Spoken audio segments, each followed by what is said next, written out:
नालागढ़ रोपड़ मार्ग पर तैयार किया गया परिवहन निगम का बस अड्डा उद्घाटन के इंतजार में राजनीति की भेंट चढ़ रहा है। पिछले 6 महीने से अड्डा प्रबंधन विकास प्राधिकरण ने इसे तैयार कर लिया है, लेकिन सत्ता पर काबिज भाजपा सरकार के पास इसका उद्घाटन करने का समय नहीं है। पिछले लंबे समय से प्रदेश के मुख्यमंत्री का नालागढ़ दौरा न होने के चलते बस अड्डे का उद्घाटन नहीं हो पा रहा है। ऐसे में लोगों को बस अड्डे की सुविधा से महरूम होना पड़ रहा है। HRTC की वर्कशॉप के ठीक सामने जमीन पर इस बस अड्डे को बनाया गया है, जिसमें 5 करोड़ 58 लाख रुपए व्यय किए गए हैं। बस अड्डे की 4 दीवारी का कार्य शेष है। बस अड्डे का निर्माण कार्य अड्डा प्रबंधन विकास प्राधिकरण के द्वारा किया गया है। ऐसे में निगम के पास अपना बस अड्डा होते हुए भी किराए पर अड्डा लिया हुआ है, जहां पर हर रूट को जाने वाली बस का किराया 50 रुपए पर्ची काटनी पड़ती है। प्रतिदिन निगम को 16,000 रुपए की चंपत लग रही है। बस अड्डे में 21 बस फेज है, एक बुकिंग ऑफिस, एक अड्डा प्रभारी कार्यालय, 4 टिकट काउंटर, महिला व पुरुष के लिए अलग अलग प्रतीक्षालय, शौचालय, यात्रियों को सामान रखने के लिए क्लॉक रूम, ATM के लिए प्रावधान किया गया है, जबकि एक वर्षा जल संग्रहण टैंक भी बनाया गया है। रंग रोगन का कार्य पूरा हो चुका है। बस अड्डा परिसर पेवर ब्लॉक से बनाया गया है। परिवहन डिपो नालागढ़ के RM हरपाल सिंह ने बताया कि बस अड्डे का कार्य पूरा हो चुका है।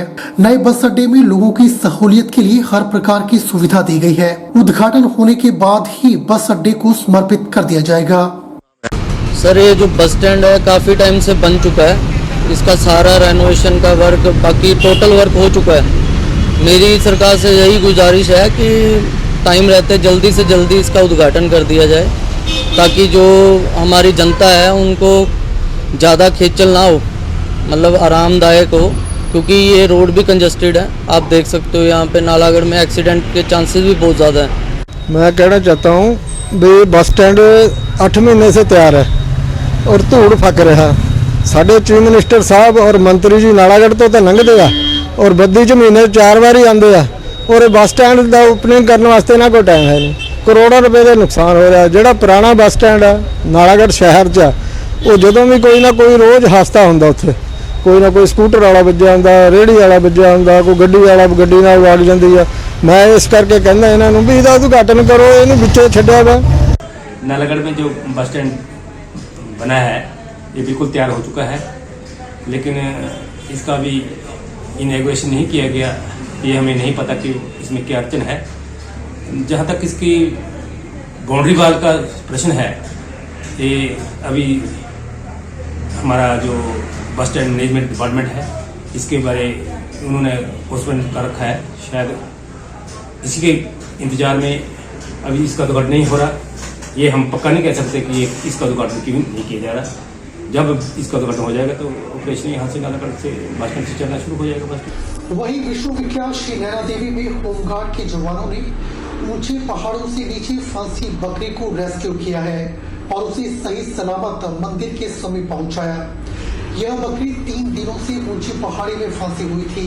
वहीं स्थानीय लोगों और श्रद्धालुओं ने होमगार्ड के इंचार्ज और जवानों का आभार जताया।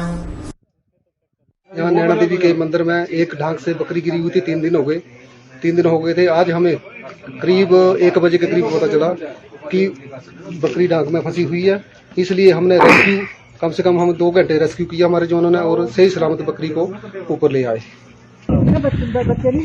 आज हम लोग इस पहाड़ी के नीचे की तरफ देख रहे थे तो हमने देखा कि वहाँ एक बकरी फंसी हुई है। इसकी सूचना हमने नज़दीकी होमगार्ड के जवानों को दी।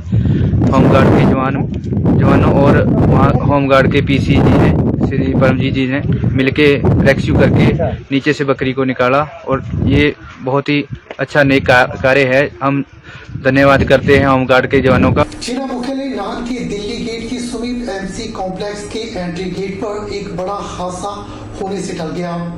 हिमाचल घूमने आया एक टूरिस्ट यहाँ गाड़ी लेकर सीधी सीढ़ियां ही उतर गया। इस हादसे में चालक की जान तो बची, लेकिन यहाँ MC कॉम्प्लेक्स में धूप सेक रहे लोग भी बार बार बचे। दुर्घटना की बड़ी वजह MC कॉम्प्लेक्स 2nd फ्लोर के ऊपर लगा पार्किंग बोर्ड है।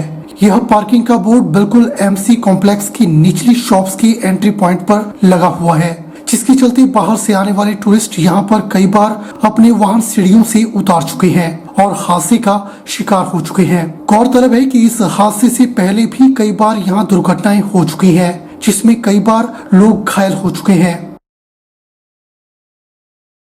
देश में भूख के कारण किसी की मौत न हो, इस विषय को लेकर करीब 2 वर्ष पहले सुप्रीम कोर्ट में एक जनहित याचिका दायर की गई थी।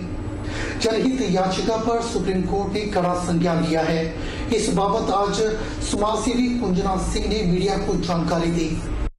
सिरमौर के शाही परिवार से संबंध रखने वाली समाजसेवी कुंजना सिंह ने बताया कि उन्होंने अपने 2 सहयोगियों के साथ करीब 2 वर्ष पहले सुप्रीम कोर्ट में जनहित याचिका दायर की थी, जिसमें सार्वजनिक वितरण प्रणाली से बाहर आने वाले लोगों के लिए एक राष्ट्रीय खाद्य ग्रिड बनाने की बात कही गई थी, ताकि देश में किसी की भी मौत भूख के कारण न हो। इस जनहित याचिका पर हाल ही में सर्वोच्च न्यायालय के द्वारा सामुदायिक रसोई को लेकर सुनवाई की गई थी, जिसमें सर्वोच्च न्यायालय के द्वारा सभी राज्य सरकारों समेत केंद्र सरकार को इस विषय पर डाटा उपलब्ध करवाने को कहा गया। कुंजना सिंह का कहना है कि इस तरह की सार्वजनिक रसोई कई राज्यों में पहले ही चलाई जा रही है। उन्होंने उम्मीद जताई कि सुप्रीम कोर्ट के दिशा निर्देशों के अनुसार अन्य राज्य भी जल्द ही इस सामुदायिक रसोई को जल्द शुरू करेंगे और इसकी सूचना माननीय सुप्रीम कोर्ट को उपलब्ध करवाएंगे, ताकि देश में कोई भी कुपोषण का शिकार न हो और भूख से किसी की मौत न हो। ये याचिका करीब 2 साल पहले हमने सुप्रीम कोर्ट में दायर की थी। मैं और मेरे 2 और साथी हैं जिन्होंने इस याचिका को दायर किया, और ये बच्चों में जो कुपोषण है उसके बारे में हम लोगों ने संज्ञान लिया था, क्योंकि हमारे देश में भुखमरी बहुत है अभी भी, और बच्चे जो हैं कुपोषण से मर रहे हैं, माँओं को अच्छा खाना नहीं मिलता है। तो मैंने और मेरे साथियों ने जो ये सुप्रीम कोर्ट में याचिका दर्ज की, सुप्रीम कोर्ट ने बहुत अच्छा इसके फेवरेबल उनका वो रहा, रुख रहा, और जो हमारे प्रेजेंट चीफ जस्टिस हैं वो तो इसकी बहुत फेवर में हैं, और वो बार बार विभिन्न राज्यों व केंद्र सरकार को इस बारे में फटकार लगा रहे हैं कि आपने इसके बारे में जवाब क्यों नहीं दिया। कई राज्यों को फ़ाइन भी हुआ, कई लाख उनको देने पड़े हैं एज अ फ़ाइन, क्योंकि उन्होंने जवाब नहीं दिया था इस याचिका के बारे में। They were not taking it seriously. तो अभी हाल ही में जो लास्ट हियरिंग हुई उसमें माननीय सुप्रीम कोर्ट ने आदेश दिया है विभिन्न राज्यों को, राज्य सरकारों को, कि अपने अपने स्टेट में आप कम्युनिटी किचन चालू करें, और जब चालू हो जाए शीघ्र उसके बारे में वो इन्फॉर्म करें। जिला कुल्लू में अब रंग कर्मियों को अष्टांग योग के माध्यम से कला के गुण सिखाए जाएंगे। कुल्लू की एक्टिव मोना कल्चर संस्था के द्वारा अब नाट्य शास्त्र के विधाओं के तहत कलाकारों से यह योग करवाया जाएगा और अष्टांग योग के 8 सूत्रों के माध्यम से कलाकारों को रंगमंच का प्रशिक्षण उपलब्ध करवाया जाएगा।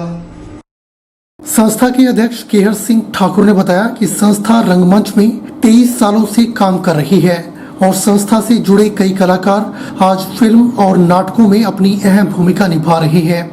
उन्होंने बताया कि साल 1998 में कुल्लू के कुछ शौकिया युवा रंगकर्मियों ने हिमाचल की लोक संस्कृति और लोक नाट्यों को समकालीन रंगमंच के साथ एक सूत्र में पिरोने और हिमाचल की रंग परंपराओं और रंग शैलियों को वर्तमान संदर्भ में प्रस्तुत करने के साथ साथ प्रदेश के युवा कलाकारों को मंच प्रदान करने के उद्देश्य से संस्था का गठन किया। संस्था के अध्यक्ष केयर सिंह ने बताया कि नाट्य शास्त्र में भी अष्टांग योग का वर्णन किया गया है और 8 सूत्रों में नाटक की कई बारीकियों से भी अवगत करवाया गया है। ऐसे में अब पहली बार महर्षि पतंजलि के द्वारा लिखित अष्टांग योग को रंगमंच के साथ जोड़ने जा रही है, ताकि अष्टांग योग के माध्यम से एक अच्छा कलाकार पैदा हो सके और कला के क्षेत्र में अपनी सेवाएं दे सके। ये कोई एज सच टेक्निक नहीं है, ये तो ये महर्षि पतंजलि का दिया हुआ अष्टांग योग है, लेकिन हमें ये लगा कि इस तरीके से एक एक्टर तैयार होता है। हमने नाट्य शास्त्र के पहले ही चैप्टर में ये पढ़ा कि भाई जो नाटक करेगा वो कौन करेगा, बोला ना देव करेगा ना दानव करेगा, वो करेगा मानव, मानव में भी ऋषि। तो अभी मेरे जहन में ये आया कि मुझे लगा कि भाई ये तकनीक तो बताई नहीं कि ऋषि कैसे तैयार होगा।